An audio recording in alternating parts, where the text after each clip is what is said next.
Hello, my name is Andy and I am the Village Idiot. I'm armed with a car and a GoPro and an unhealthy amount of time on my hands. I'm using that time to attempt to visit every civil parish in England. You're watching the Rutland series. Rutland is the smallest county in the East Midlands and has some 57 parishes to its name. Without further ado, let's get walking around one of them. Welcome back to Rutland, everybody, and to one of the smallest villages that this county has got. Now, unless you own a vehicle that's very good off-road, which I don't because my Mazda is road only, I'm afraid, then this one is up a dead-end track. You can't go any further with a vehicle. Well, I don't think you really need to be honest with you, because it's got plenty to look at just on this one road, really. Welcome to Barrow.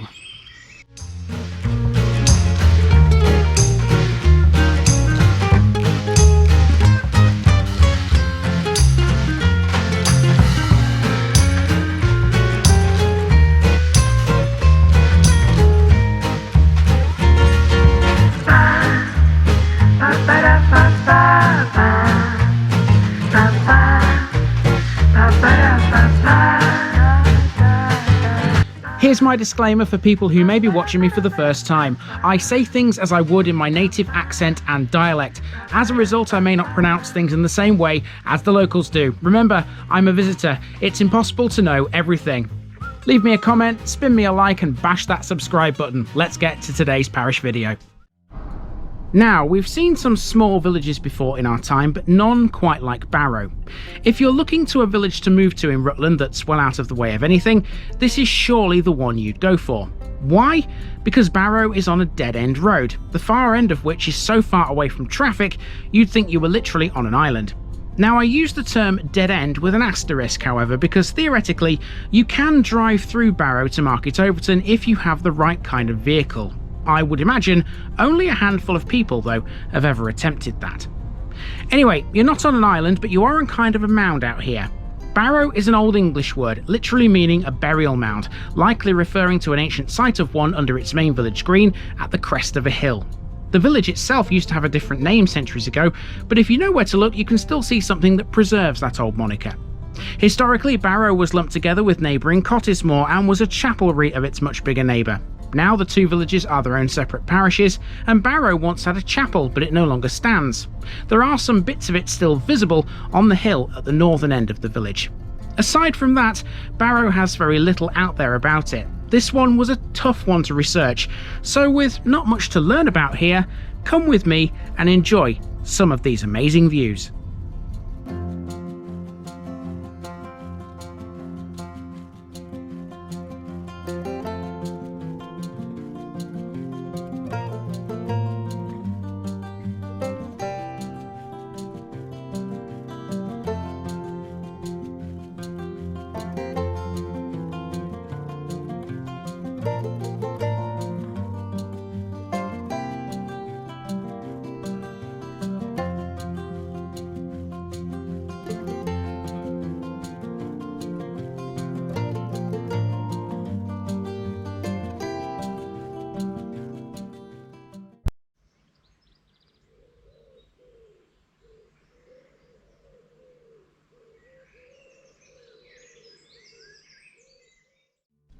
We begin at the elaborate little sign which you pass as you enter the village. This was erected on December the 31st in the year 2000 to celebrate the millennium.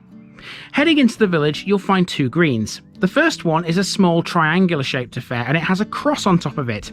Believed to be stood in its original position, this was a wayside cross used as a public monument and amenity. It's medieval and the little plaque next to it tells us it was erected when the village's name was Burke. The name Burke hasn't been forgotten.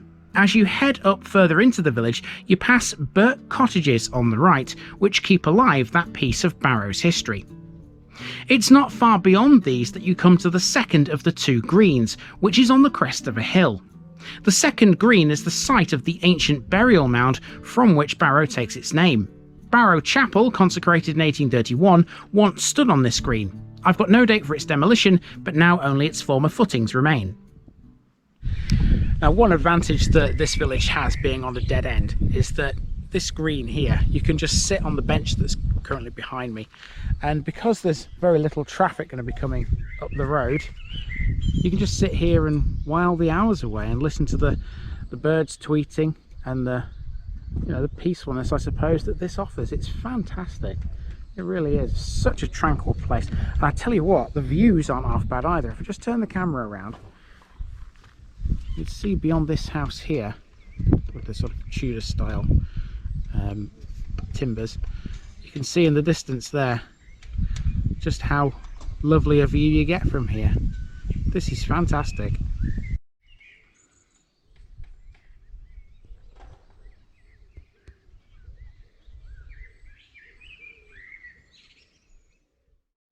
Now, technically speaking, Barrow is not actually on a dead-end road. However, you would need a suitable vehicle to get to Market Overton from here. This track we're heading along is unsuitable for motors and it's very bumpy.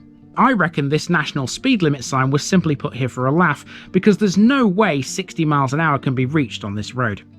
The other end of the road is far worse too. Anyway, on foot, we need a different track to complete the circuit of the village, this uphill grass track which leads to a farmyard. It's a shallow climb, and every so often it's well worth turning around to check out the view. It's quite astonishing. This track brings us back to Main Street. Housing in the village is pretty in general, consisting of 1 or 2 farms and some cottages, a lot of them being thatched around the second of the 2 greens. We've now arrived back at the first green, where there's a postbox set into a wall. Of course, Barrow is too small to sustain any kind of notable amenities. And there we go, we're back to the start. It's a very small place, this. It does still have a parish notice board though, so you can guarantee one of these things shall be used. There we go. You can tick Barrow off the Rutland list, people. It's done.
One last thing, if you need a bus out here, you can actually get one. At the end of Main Street there's a bus stop where the R2 Rutland Flyer passes the lane end from Market Overton. For us though, it's the car, and we're off to the next village, one which also has a name that derives from an ancient landmark. I'll see you there next week.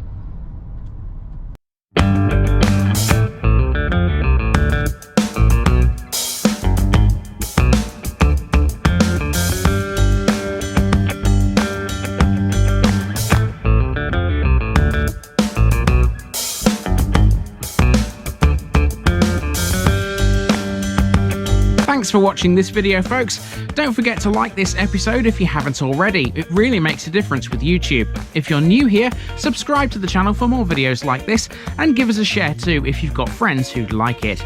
You can find all the links to my social media accounts below, as well as my Buy Me a Coffee page where you can donate to the channel. Also, if you've enjoyed this episode, have a look at some more videos in this series. Until next time, I've been Andy, also known as the Village Idiot, and I'm out.